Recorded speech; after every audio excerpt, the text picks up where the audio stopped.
English story. Mr. Harris liked train. He was afraid of aeroplane and did not like buses. But train, they were big and noisy and exciting. When he was a boy of 10, he liked train. Now he was a man of 50 and he still liked train. So he was happy man on the night of the 14th of September. He was on the night train from Helsinki to Oulu in Finland and he had 10 hours in front of him. He have got a book and my newspaper, he thought. And there is a good restaurant on the train, and then I have got 2 week holiday with my Finnish friend in Oulu. There were not many people on the train and nobody came into Mr. Harry's carriage.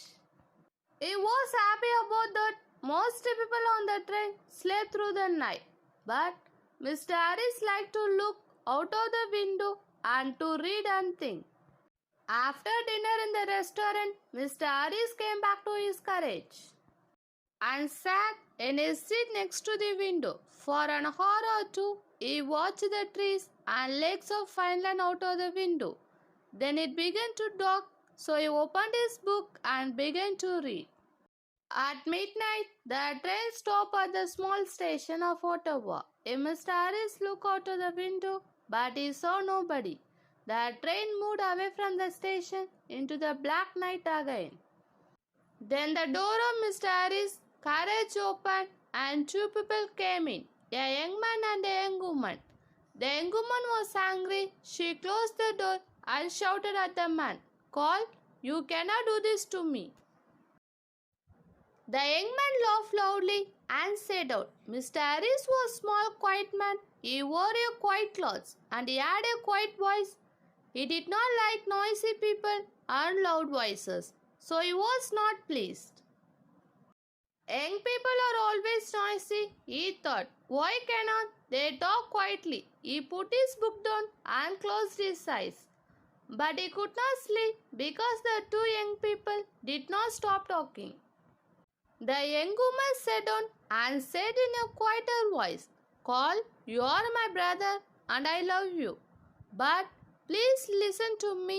You cannot take my diamond necklace. Give it back to me now, please." Call smiled. "No, Elena," he said. "I am going back to Russia soon. I am taking your diamond with me." He took his head and put it on the seat. "Elena, listen. You have a rich husband, but I have no money. I have nothing." "How can I live without money? You cannot give me money, so I need your diamond, little sister." Mr. Harris looked at the young woman. She was small, with black hair and dark eyes.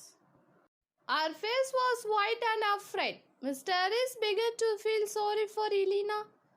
She and her brother did not look at him once. "Cannot they see me?" he thought. "Call," Elena said. Her voice was very quiet now, and Mr. Harris listened carefully. "You came to dinner at our house tonight, and you went to my room and took my diamond necklace. How could you do that to me? My husband gave the diamond to me. They were his mother's diamond before that. He is going to be very, very angry. I am afraid of for him." Her brother laughed. He put his hand in his pocket. Then he took it out again and opened it slowly. The diamond necklace in his hand was very beautiful. Mr. Harris started at it. For a minute or two nobody moved, and it was so quiet in the carriage. There was only the noise of the train, and it went quietly on through the dark cold night. Mr. Harris opened his book again, but he did not read it. He watched the cold face with its angry eyes and a cold smile. "What beautiful, beautiful diamond," Cole said. "I can get a lot of money for this." "Give them back to me, Cole," Elena whispered. "My husband going to kill me. You are my brother. Please help me, please." Cole laughed again, and Mr. Harris wanted to hit him. "Go home, little sister," Cole said. "I am not going to give the diamond back to you. Go home to your angry husband." Suddenly there was a knife in the young woman's hand, a long bright knife. Mr. Harris watched with his mouth open. He could not speak or move. Give the diamond back to me, Elena cried, or I am going to kill you. Her hand on the knife was white. Carl laughed and laughed. What a sister, he said. What a kind sweet sister. No, they are my diamond now. Put your knife away, little sister. But the knife in the white hand moved quickly, up and down. There was a long, terrible cry, and Coral's body fell slowly onto the seat. The color of the seat began to change to red, and the diamond necklace fell from Coral's hand onto the floor. Elena's face was white. Oh no, she whispered. Coral, come back, come back. I did not want to kill you. But Coral did not answer, and the red blood ran slowly over the floor. Elena put her head in his hand, and again the courage there was long, terrible cry. Mr. Harry's face was too white. He opened his mouth, but he could not speak.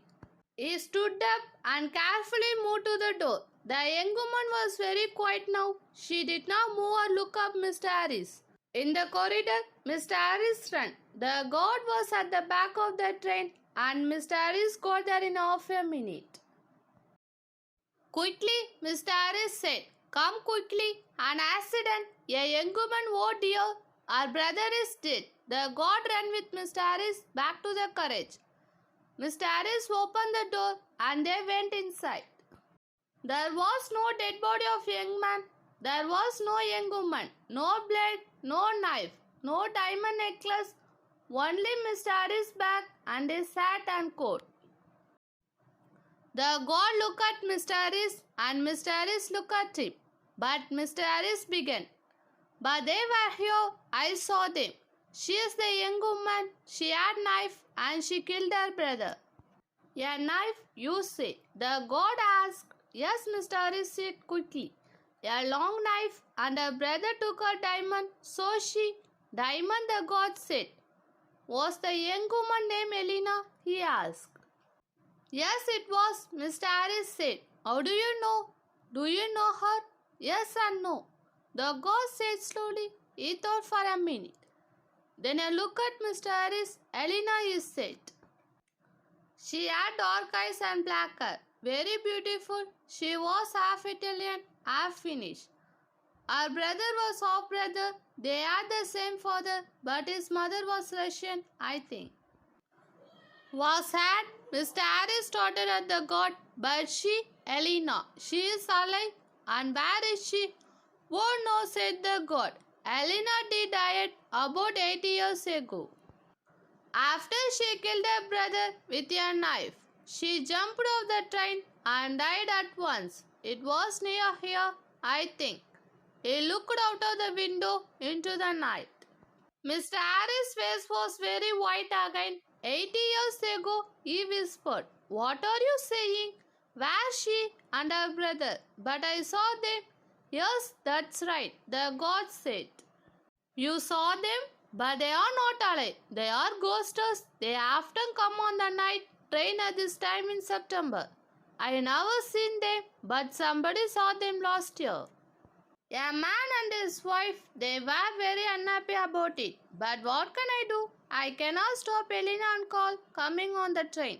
The guard looking at Mr. Harris' white face. You need drink, he said. Come and have a vodka with me.